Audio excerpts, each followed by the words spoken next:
Secangkir pengharapan untuk mengawali hari ini. Renungan pagi tanggal 18 Januari. Suara para malaikat. Wahyu 14 ayat 8. Dan seorang malaikat lain, malaikat kedua menyusul dia dan berkata, sudah rubuh Babel, kota besar itu, yang telah memabukkan segala bangsa dengan anggur hawa nafsu cabulnya.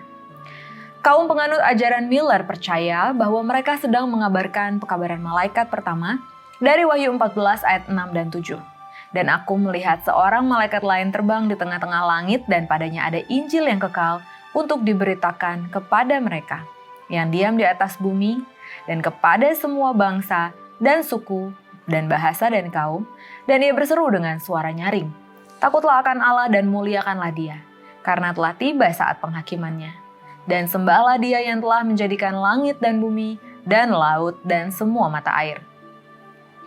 Bagi mereka saat penghakimannya merujuk pada kedatangan kedua kali. Jadi, itu setara dengan pemulihan tempat kudus dalam Daniel 8 dan kedatangan mempelai pria dalam Matius 25. Mereka percaya bahwa ketiga bagian itu menunjuk pada kedatangan Yesus kembali. Khotbah tentang pekabaran itu tampak tidak berbahaya pada awalnya. Namun, semakin dekat dengan tanggal yang diharapkan, semakin banyak gesekan muncul antara umat Advent atau penanti kedatangan Yesus kedua kali dan orang lain di gereja mereka. Kita perlu mengingat bahwa para penganut Advent ajaran Miller sebelum tahun 1843 tidak memiliki jemaat sendiri. Sebaliknya, mereka beribadah bersama anggota non-Advent di gereja lokal mereka. Dan tentu mereka tidak bisa hanya berdiam diri saat masa Advent yang diharapkan semakin dekat. Itulah harapan yang paling dekat di hati mereka. Kedatangan Kristus yang kedua kali adalah satu-satunya hal yang dapat mereka bicarakan. Itu bagus. Akan tetapi, mayoritas anggota gereja mereka sudah terlalu banyak mendengar tentang topik itu, sehingga memicu konflik saat kaum penganut ajaran Miller memasuki tahun yang mereka yakini sebagai tahun terakhir mereka di bumi. Banyak jemaat akhirnya menyimpulkan bahwa mereka sudah lebih dari cukup mendengar dari kaum Advent ini.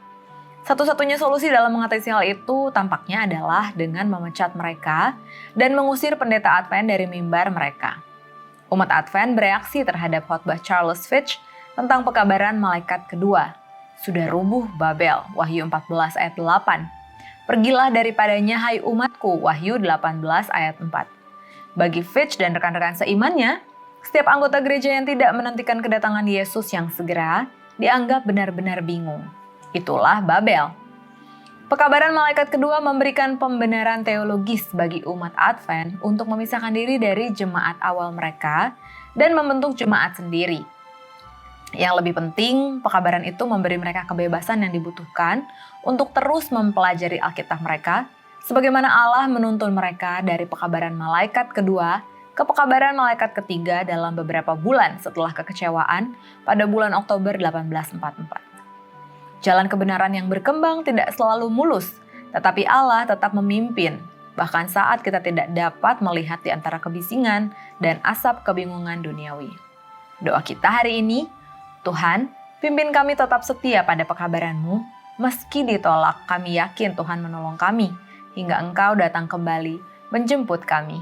Amin.